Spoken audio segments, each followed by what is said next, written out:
bienvenue dans votre émission, bienvenue dans votre émission, bienvenue dans votre émission La Réunion Léla, La Réunion Léla, La Réunion Léla.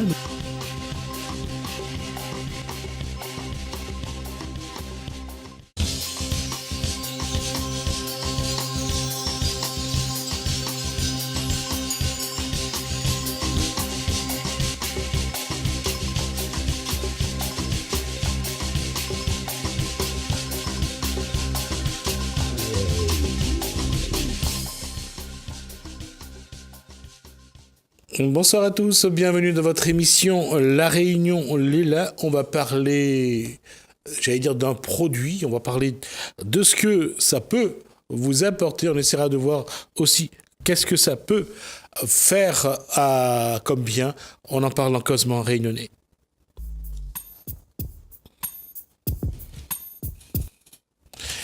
Ce produit, c'est Patricia Robert, bonsoir, qui va nous en parler. Alors, bonsoir Patricia Robert. Bonsoir. Alors, est-ce que c'est vraiment un produit ou c'est encore encore un produit en plus, encore quelque chose que les gens peuvent prétendre et peut-être pas avoir le succès qu'ils espèrent, parce qu'à chaque fois que ça commence comme ça, il y a beaucoup d'espoir et...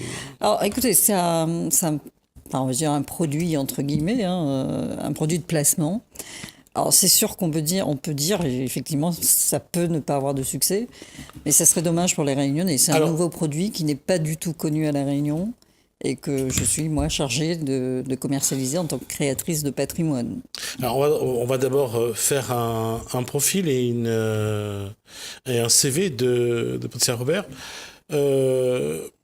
Commercial Je suis commerciale, oui, dans une structure de téléphonie. D'accord. Mais également dans ce qui est des produits financiers.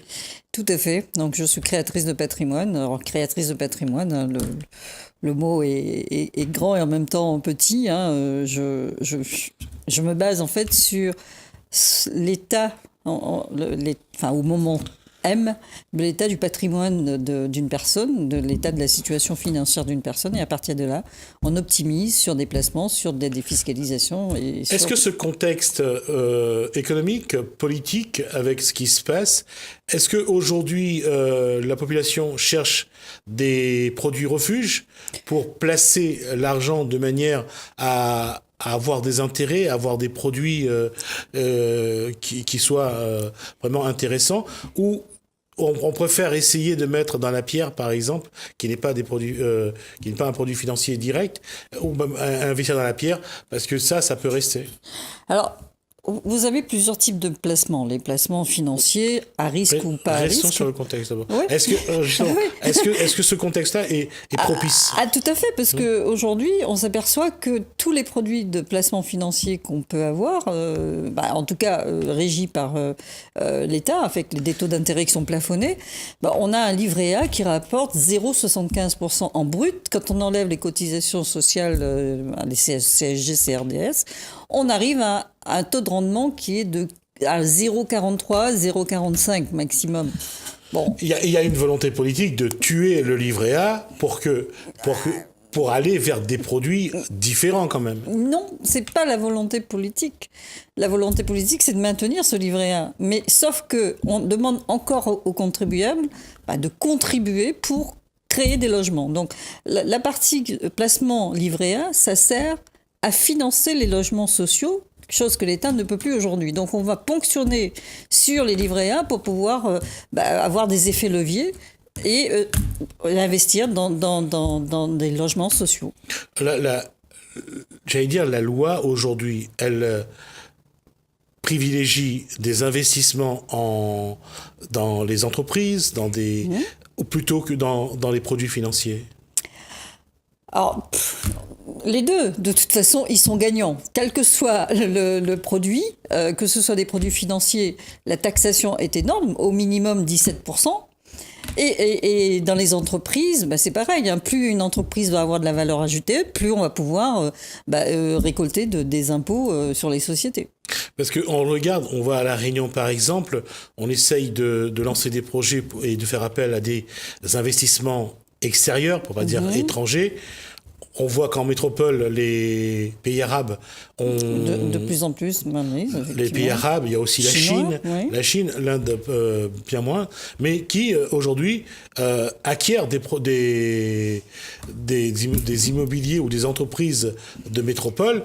On voit que la résistance française, elle plie, ouais. Elle est moindre. Hein. Elle est moindre. Pourquoi ? Parce que bon, on a la puissance chinoise et elle n'est pas des moindres. Hein. C'est un grand peuple. Et ce que je déplore moi, c'est que les Chinois, chez eux, ils ne coupent pas le bois. Ça, je donne une information que les gens n'ont pas forcément.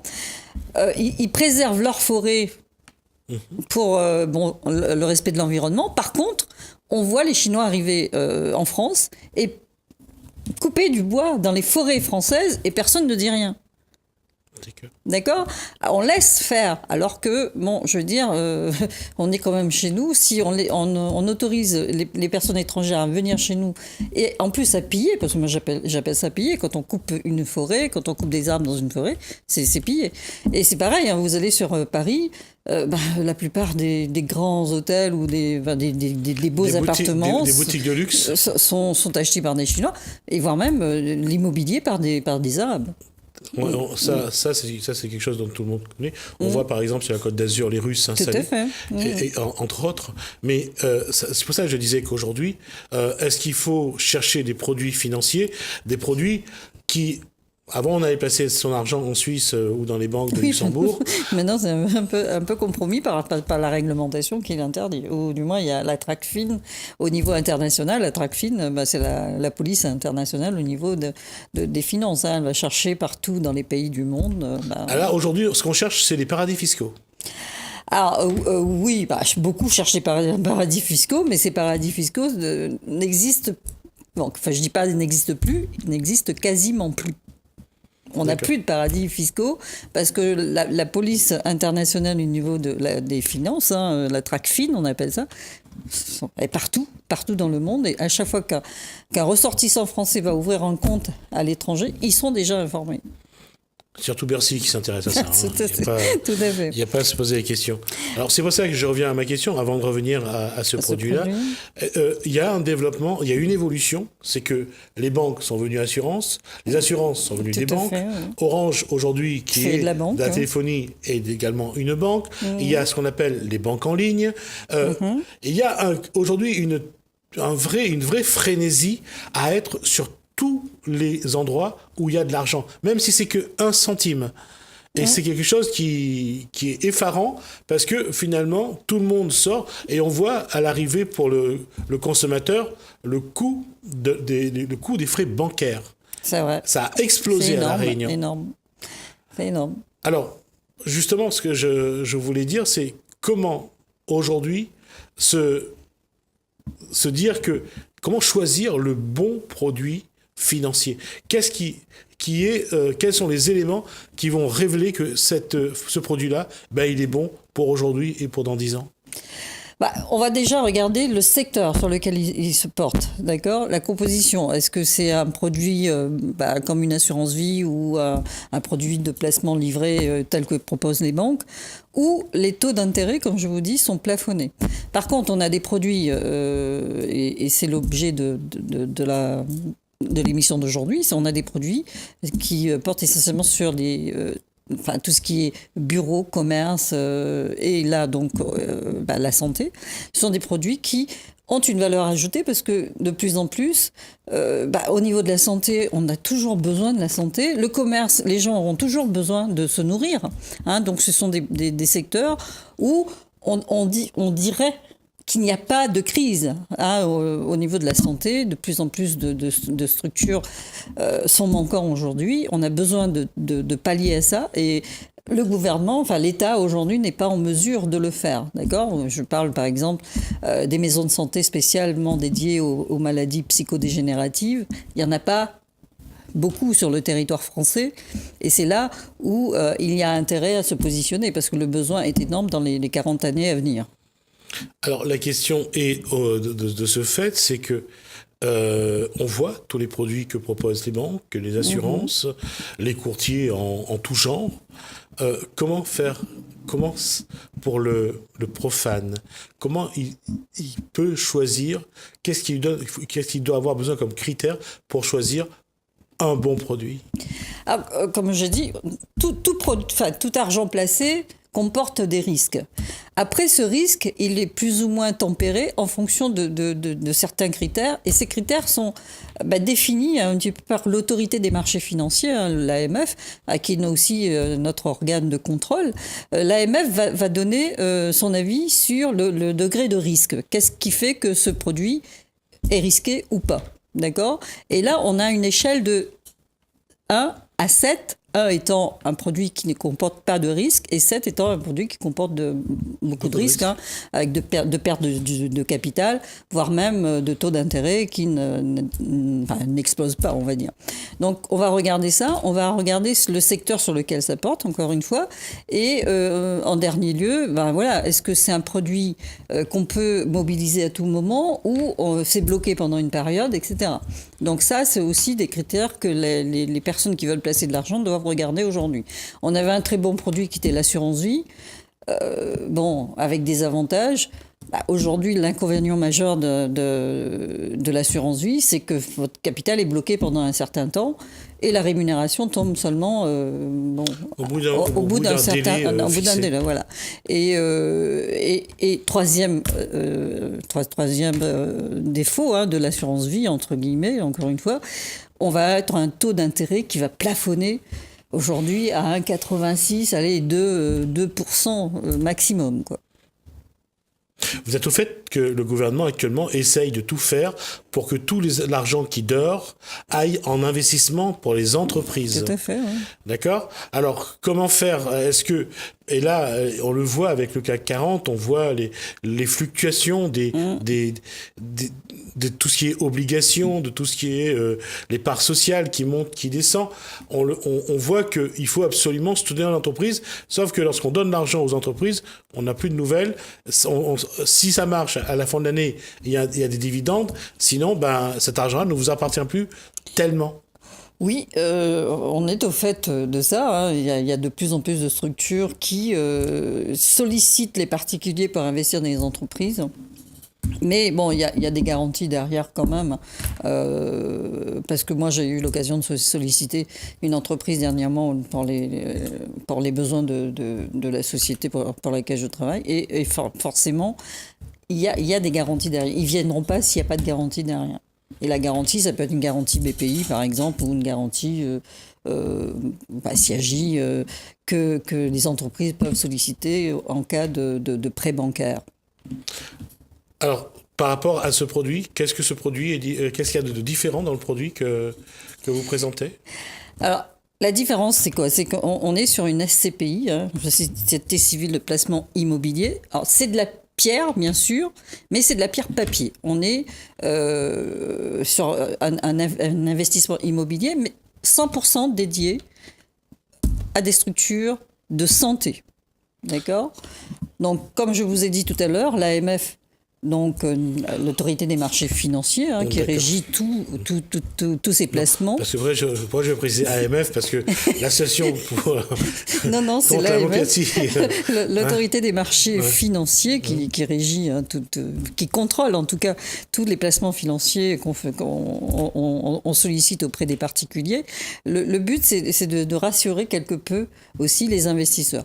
Comme je l'ai dit, c'est un placement qui comporte des risques, mais je parlais tout à l'heure d'échelle de 1 à 7. Si le Codévi, le livret A, etc., était à un niveau de risque de 1%, l'assurance vie à 2%, nous, on est à un niveau de risque de 3%. Il y a un risque quand même. Mais, donc, selon l'AMF, encore une fois, nous sommes dans un secteur qui est la santé. C'est comme l'alimentation, les risques sont quand même vraiment limité. On ne dit pas qu'il n'y a pas, mais les risques sont moindres. Alors là, on a un produit qui, dans les 40 années à venir, vont solliciter beaucoup d'investissements, pardon. Et le but, c'est une communauté de personnes qui se réunissent, et ça forme une collecte. Avec ces collectes, on va pouvoir investir, pas directement, parce qu'on n'est pas capable d'acheter une clinique, un hôpital, un laboratoire d'analyse, etc., un centre de réadaptation fonctionnelle, un EHPAD. Moi, toute seule, je ne pourrais pas, mais avec une communauté d'investisseurs, on va pouvoir avoir une part sociale dans cette clinique ou dans cet EHPAD. D'accord ? Et cette communion d'investisseurs fait qu'on transfère ces fonds donc, à un gestionnaire. Donc là, on est avec Patrimoine de France et Eurial Asset Management qui va choisir les investissements en France et en Europe. Alors, quand on dit on va choisir les investissements, on parle d'argent, on parle d'hôpital à acheter, de cliniques, d'EHPAD, etc., qui sont à vendre et qui, avant d'acheter, il y a toute une analyse en amont par nos techniciens qui vont aller voir si c'est vraiment rentable d'acheter et à quelles conditions, etc. Bon, et où. Donc on va mettre si l'infrastructure n'appartient pas à la société qu'on rachète, s'il y a une location, combien de temps dure la location, etc. La durée de la location est importante aussi pour la rentabilité. C'est-à-dire que si aujourd'hui vous misez, je donne un exemple, 50 000 € sur ce produit-là, il est investi dans une structure dont le bail reste à courir et de 3 ans, l'intérêt n'est pas assez prononcé, on va dire. Donc autant aller sur des investissements où la durée du bail est de 10 ans, 12 ans, 15 ans, 20 ans, voire même 30 ans. Et c'est ce que nous proposons, nous, à nos clients.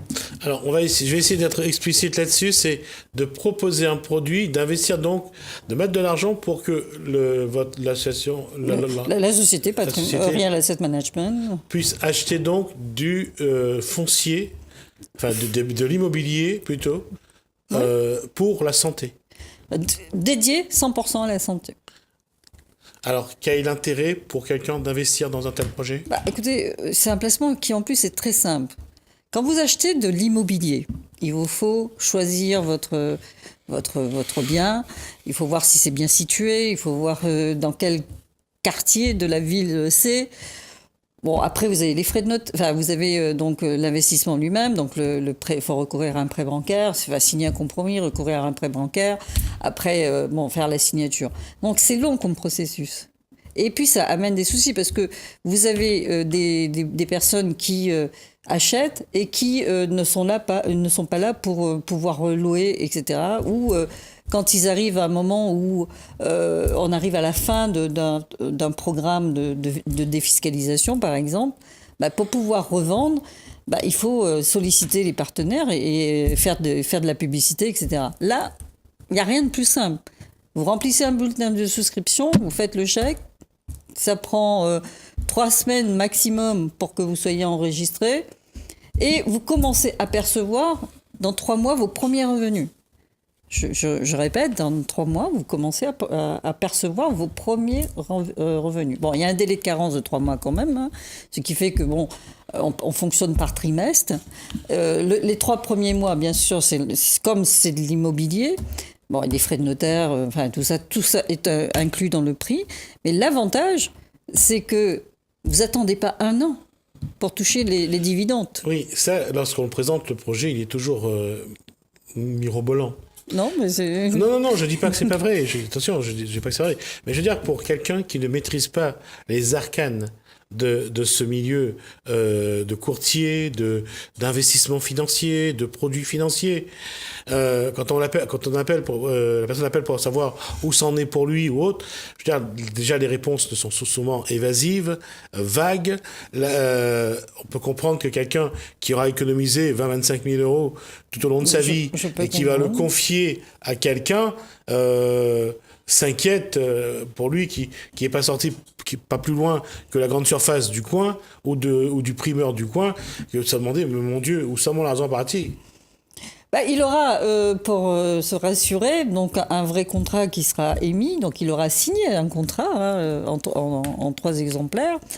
On lui fera un retour de ce contrat et il verra de lui-même, de toute façon. au bout de 3 mois, donc il va commencer à percevoir ses premiers revenus. On va dire, bon, s'il a signé au mois de décembre, il va attendre à partir du mois d'avril pour commencer à percevoir ses premiers rendez-vous. Les 3 premiers mois servent, si vous voulez, à la formalisation de l'investissement. Mais après, il verra que ça tombe régulièrement. Parce qu'aujourd'hui, quand on regarde, et parce que je ne sais pas si ça rassure ou pas ceux qui investissent, comme dans le Crédit Mutuel, comme aujourd'hui à la Maïf, lorsqu'on dit que ils sont clients militants ou quelque chose comme ça, ou ils sont. Alors que, est-ce que ça rassure ou pas les individus de savoir qu'ils sont également partenaires dans ces entreprises-là? Parce que quelque part, ce qui est embêtant, c'est de se dire, après, c'est un peu comme lors d'une élection, lorsque le candidat vient, tout est beau. Lorsqu'il a gagné, après, il a disparu. Donc, quel interlocuteur, comment savoir? Ça, c'est comme à la banque aujourd'hui. Pour avoir quelqu'un à la banque aujourd'hui, il vaut mieux connaître une personne à l'intérieur, parce que sinon, c'est difficile. Donc, prêter son argent à quelqu'un, investir dans quelque chose dont on ne connaît personne, souvent, c'est aussi prendre un risque de ne pas... Voilà. Je me fais l'avocat du diable exprès, parce que beaucoup de gens investissent... Ceux qui n'ont pas beaucoup de moyens investissent quand même, et à l'arrivée, ce qu'ils ont mis toute une vie à économiser peuvent disparaître. Et je ne vais pas faire ça pour parler de Madoff ou parler de DSK, mais on voit que parfois, c'est vraiment une prise de risque. Je l'ai dit, aucun placement aujourd'hui n'est pas à risque. Après, aujourd'hui, l'AMF, l'autorité des marchés financiers, a été mis en place pour pallier à ce genre de problème, pour éviter ce genre de problème. Nous, on a adossé à notre produit une association de consommateurs qui s'appelle l'EDC. Bon, je vais dire, un abonnement à EDC ou une adhésion à EDC, ça a un coût, c'est vrai. Mais EDC est là pas seulement pour les produits qu'on vend. EDC est là pour vous accompagner dans tous les litiges de votre vie quotidienne. EDC est là pour quand vous avez un problème avec votre voisinage. Donc, si vous êtes adhérent à EDC, Écoute des consommateurs, vous pouvez les solliciter pour régler le litige. On intervient sur tous les domaines de la vie. C'est pas seulement parce que vous avez pris un produit avec Real Asset Management qui commercialise Pierval Santé, mais ça vous accompagne dans tous les moments de votre vie. Ce qui veut dire qu'aujourd'hui aussi, on le voit dans l'accompagnement, c'est d'être présent à différentes étapes d'une vie, parce que c'est une question de construire une confiance avec les personnes qui pourraient travailler avec vous. Oui, alors moi le but c'est de créer une équipe à La Réunion et de pouvoir aller à la rencontre des Réunionnais et de pouvoir proposer le produit Pierval Santé. C'est un excellent produit pour plusieurs raisons. Il est facile de souscription, vraiment facile. On a un taux d'intérêt qui, aujourd'hui, sur le marché, personne ne peut le proposer. On est actuellement à 5% de rentabilité. Si vous gardez ce produit pendant au moins 10 ans, quand on regarde l'augmentation du prix de la part et la rentabilité que ça produit à chaque fois, on avoisine les 12%, on va dire presque 12%. Maintenant, l'autre avantage, c'est que vous touchez vos revenus très rapidement. Donc vous pouvez voir si c'est une arnaque ou pas. Non, c'est pas une question d'arnaque. Dans ce genre de circonstances, quand on investit, d'environnement, quand on investit, on sait que là, on connaît qu'il y a une part de risque. Et c'est là. Et surtout pour avoir vu ce qui s'est passé en 2008 avec Sunrise aux États-Unis, on a prêté de l'argent à des gens qui étaient déjà qui vivaient déjà dans des conditions difficiles. Tout à fait. Ça, c'est pas la même chose. C'est-à-dire que vous placez de l'argent, vous savez que ça va servir pour un EHPAD. C'est pour payer leur maison, là. Non, pour un EHPAD. Ouais. Pour un laboratoire pharmaceutique. Un laboratoire, pas pharmaceutique, mais un laboratoire d'analyse. Une maison de retraite, une résidence senior, peu importe. Mais toutes les structures médicales, aujourd'hui, Il y a un manque. Hein. Il n'y a pas assez d'EHPAD. Même à La Réunion, on a combien d'EHPAD? Il n'y en a pas tant que ça. Il n'y en a pas tant que ça, non. D'accord. Sur les territoires métropolitains, il n'y en a pas tant que ça. Après, vous avez des structures qui manquent. Vous avez des grands accidentés de la vie. Vous n'avez pas de centre de réadaptation fonctionnelle partout en France. Et ça, c'est un manque énorme. Les personnes qui sont atteintes des maladies psychodégénératives, alors je les énumère, hein, Parkinson, sclérose en plaques, Alzheimer, il n'y a pas de structure dédiée pour l'accueil de ces personnes-là. Nous, on est là pour ça, justement, pour pallier à ce manque. Je veux dire, de toute façon, on voit très bien les limites de l'État actuellement. Il y aura forcément besoin de privé pour pouvoir le faire. Alors, plutôt que de laisser la place à des investisseurs étrangers, on a saisi les devants et c'est nous qui le faisons. Enfin, c'est la société Real Asset Management qui le fait. Et cela, donc, avec, bien sûr, l'aval de l'autorité des marchés financiers. Je voulais aussi dire que ce placement est vraiment idéal parce que je donne un exemple. Un homme et une femme qui sont mariés depuis 10, 15, 20 ans se séparent. Si demain, ils doivent vendre, ils doivent divorcer, donc rompre la communauté des biens, on va devoir couper la maison en deux. D'accord? Ou vendre le bien et diviser la somme. Ce qui n'est pas simple. Est-ce que le temps de faire publier l'annonce, de trouver l'acquéreur, le prêt bancaire, etc., ça peut être très long. S'il n'y a pas d'entente, en plus, ça va être très long. Mais là, vous avez un placement qui rapporte un peu plus. Vous n'avez pas de souci à vous faire. C'est vous ne faites que toucher tous les 3 mois. C'est pas vous qui gérez. C'est pas vous qui avez la contrainte de dire voilà, il y a la taxe foncière et tout ça à payer. Tout ça, c'est la société qui le fait. Quand on vous verse, c'est de l'argent brut qui tombe sur votre compte. Je ne dis pas le contraire là-dessus, mais chaque fois je dis, c'est que on est à la télé et on essaye aussi quand même de prévenir, d'être là pour que les téléspectateurs n'aillent pas sur un chemin et qui pourraient d'ailleurs nous reprocher. Donc pour ça, je préfère mettre les garde-fous à chaque fois. Je le comprends. Je parle de ça, je préfère prendre les devants.